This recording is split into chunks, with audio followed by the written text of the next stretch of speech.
Have you ever noticed that the more you think about something, the harder it becomes to decide? You analyze every angle, you consider every outcome, and instead of clarity, you end up feeling stuck. What most people don't realize is this. Overthinking is often a sign of a highly active mind, and in many cases, it's the people who think the most, who struggle the most. Smart, thoughtful people tend to process the world more deeply. They notice patterns, they anticipate problems, they think several steps ahead.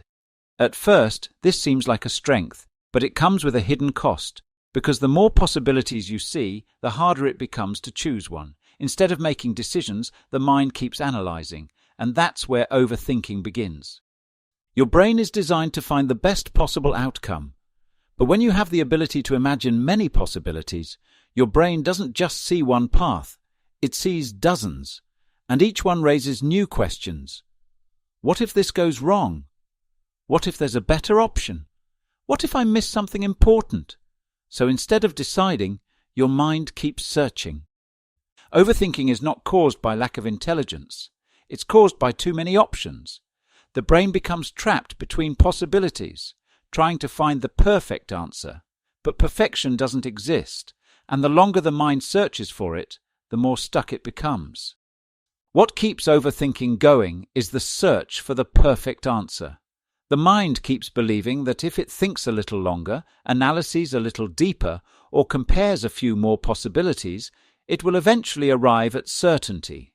But perfection doesn't exist. There is no flawless decision, no risk-free option, and no moment when the future becomes completely predictable. So the mind keeps searching, and that is the trap.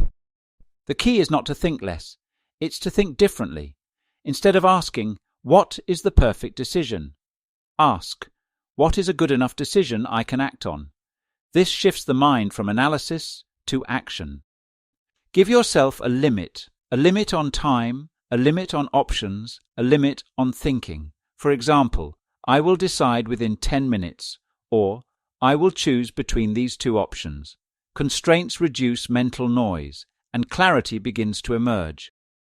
The goal is not to eliminate thinking, it's to stop thinking from becoming a trap. Because clarity doesn't come from endless analysis, it comes from movement, from action, from experience. A calm mind is not one that avoids thinking, it's one that knows when to stop, and sometimes the smartest thing you can do is simply decide and move forward. If this resonated with you, take a moment to notice how you think, and if you'd like more simple ways to bring clarity and calm to your mind, subscribe for calm, clear thinking.